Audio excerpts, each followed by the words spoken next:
우리나라도 일본을 그대로 고령화 시대로 따라가고 있잖아요. 그래서 제가 드리는 말씀을 좀 귀담아 들을 필요가 있으리라고 생각합니다. 이제 거기도 저출산이에요. 애를 안 낳아. 근데 인구 감소가 팍팍 일어나면서 빈집이 역대 가장 많은 수치인 900만 채나 지금 집계가 됐다는 것입니다. 그리고 도심에서 멀어질수록 빈집이 많아지는데 우리도 마찬가지잖아요. 시골에 지금 빈집이 너무나 많을 정도잖아요. 그 도쿄나 오사카 등 도심 지역의 부동산은 반면에 계속 올라요. 거긴 사람 인구가 집중되기 때문이죠. 그래서 지금은 집을 살려면 도심지에다 살라는 것입니다. 일본 내 빈집은 5년 전보다 50만 채가 더 늘어났다는 것입니다. 이렇게 빈집이 방치되면 이게 뭐 무너지거나 이럴 가능성도 많잖아요. 또 강경 범죄에 소굴이 될 수도 있고 노출될 염려가 크다는 것입니다. 그래서 일본에 조사를 해보니까 빈집 수가 13.8%나 된다는 것입니다. 우리나라도 아마 꽤 높을 거예요, 지금도.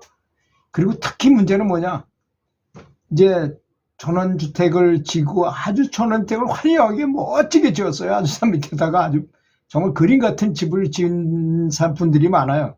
근데 시골에 와서 살아보니 친구도 없죠. 뭐 문화 혜택도 얻을 수 없죠. 동네 사람들한테는 별로 좋은 소리도 못 듣죠. 해가지고 이분들이 나중에 근데 너무 집을 잘 지었어.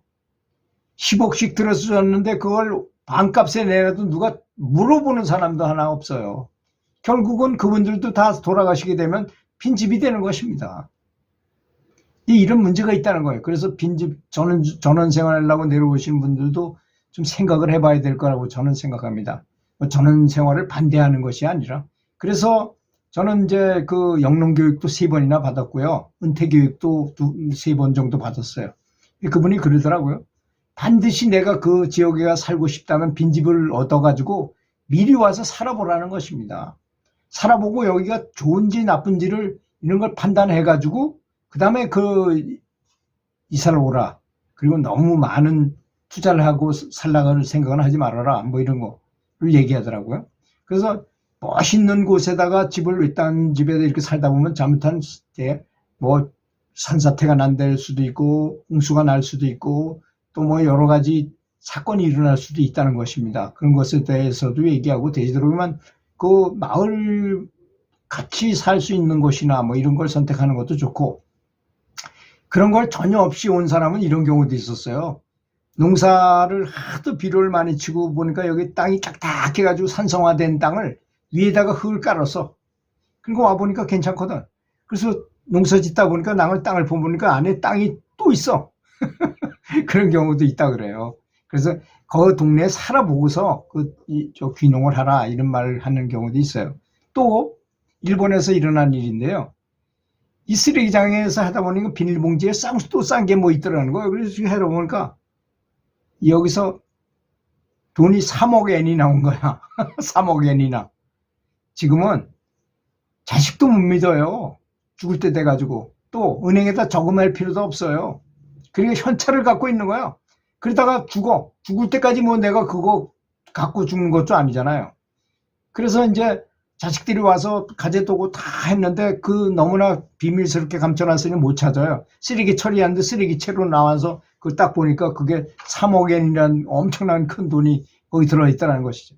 그래서 발견된 돈이 9억 엔이나 된대요. 그렇게 지금 우리나라도 마찬가지입니다. 우리나라도 지금 현찰을 이렇게 감춰놓고 사는 사람들이 꽤 있어요. 그래서 그런 문제도 많이 있다는 것이죠. 그래서 이제 빈집은 아까 빈집으로 다시 돌아가서 얘기하자면 빈집은 소유자를 찾기도 어려워요. 또 찾더라도 처분하는데 여러 가지 어려움이 있기 때문인데요. 특히 혼자 살던 어르신이 돌아가시고 남겨진 그런 주택인 경우 처분하기가 쉽지 않다는 것입니다. 그래서 이제 일본 정부가 직접 소유주가 나타나지 않으면 강제 철거를 직접 하고 하는데, 그리고 이제 빈집에다 세금을 부여하는 등 조치를 취하고 있는 중이라고 합니다. 그래서 우리도 빈집에다 세금을 부과할 가능성도 있다는 것도 한번 생각해 보셔야 될 것입니다. 그래서 도쿄에서는 2026년부터 빈집세를 부과하기로 아주 결정을 했대요, 이미. 우리도 이제 그렇게 될 가능성이 있겠죠. 또 다른 지자체들도 집을 관리하지 않고 방치할 경우에 세금 혜택 대상에서도 제외해서 세금을 더 내도록 하는 등 집 관리를 독려하고 있는 중이라고 합니다. 이처럼 이제 관리, 보수 등 유지비는 계속 들어가는데 잘 팔리지도 않고 여기까지 세금까지 내야 되니까 빈집을 공짜로 영원에 내놓는 경우가 많다 그래요. 그래서 어떤 사람은 모리치 다이치라는 사람은 이제 그런 빈집을 영원에 샀답니다. 공짜로. 근데 그게 왜 그럴까요? 가만 놔두면 세금이 들어오고 세금도 많이 붙이고 자기 유지비도 많이 들어가고 그러니까 그런 거예요. 영원도 그 사람한테는 더 나은 거죠. 이렇게 만들어줘야 된다는 거죠.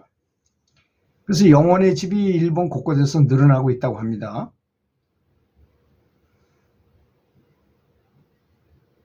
근데 6개월간 세계 주요 15개 도시 가운데 일본 도쿄와 오사카의 고급 아파트 가격 상승률이 가장 높았다는 일본 부동산 연구소의 조사 결과가 나왔는데요. 6개월 전보다 1.5%가 오르고 1.2% 상승한 싱가포르보다도 더 상승한 것이라는 것입니다. 사실 싱가포르가 집값 비싸기로 유명한 곳이잖아요. 그런데 더욱 많이 올랐다는 것입니다. 왜 그럴까요? 인구가 급감을 하게 되면요, 사람들은 다 오히려 도심지로 몰려요. 그래서 그전에는 왜 양로원이라 그랬죠. 근데 지금은 요양원이라 그러지만 요양원이 시골에 있었어요. 시골에 있으면 누가 가지도 않아요. 도심으로 옮겨왔어요. 벌써 일본에서는. 근데 우리도 지금 이미 이제 시가지로 자꾸 들어와서 그 요양원이 늘어나잖아요. 그게 벌써 일본에 있는 그대로 우리나라에도 적용이 된다는 것입니다. 그래서 우리나라는 2040년부터 빈집이 아주 급격히 늘어날 것으로 전망한다 그래요. 지금 이제 빈집들 아주 멋있는 집, 저도 지금 벌써 이미 그런 분이 있어요. 이제 두 부부가 서기관을 하시던 분이니까 뭐 꽤 고위군 공직자였죠. 그래서 두 부부가 와서 자기 고향에 와서 살았어요. 아주 집을 5억 이상을 들여가지고 아주 멋있게 지어가지고 살았어요. 근데 이제 두 분이 다 암에 걸렸어. 한 분은 폐암에 걸리고 한 사람은 대장암에 걸렸어. 그 남편인 분은 대장암이니까 대장은 잘라내고 뭐 별 부작용이 없이 살았고, 폐암인 아내는 먼저 돌아가셨어요. 근데 이 집을 팔고 친구들이 있는 시가지로 와서 살고 싶어. 그래서 내놓으니까 뭐 이게 5억 원도 넘게 들어간 돈이니까 아무리 못 받아도 3억 원 받아야 된다고 내놓으니까 한 사람 물어보는 사람조차도 없더라는 것입니다. 근데 이제 아버지가 혼자 그 시골에서 큰 집에서 사시니까 자식이 아버지가 불행할까봐 매번마다 내려온답니다. 매번마다 내려오면 이 아들은, 아버지는 아들이 손주들까지 데리고 와가지고 집을 막 허틀어 놓고 막 진짜 완전 쓰레기장처럼 만들어 놓고 가버리잖아요. 그놈들이 다 치울 사이가 없잖아요. 애들 건사하느라고. 그래서 정말로 진심으로 오지 말라면 그 자식은 그걸 거꾸로 받아들인답니다. 아버지가 오지 말라는 거는 더 오라는 소리도 들리는 거예요. 이 친구는. 자식으로서는 그렇게 들릴 수밖에 없잖아요.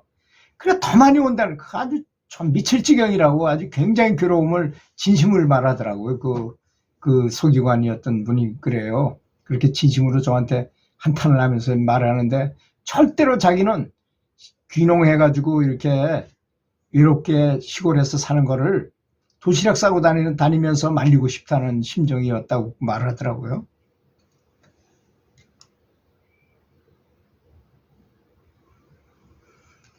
그래서 이제 가장 영향을 미치는 집값 요인은 주택원 시간과 밀접한 관련이 있다는 것에 대해서 좀 잘 생각하시면 내가 거처를 어디다 정해야 될까에 대해서 아마 생각이 들리라고 생각합니다.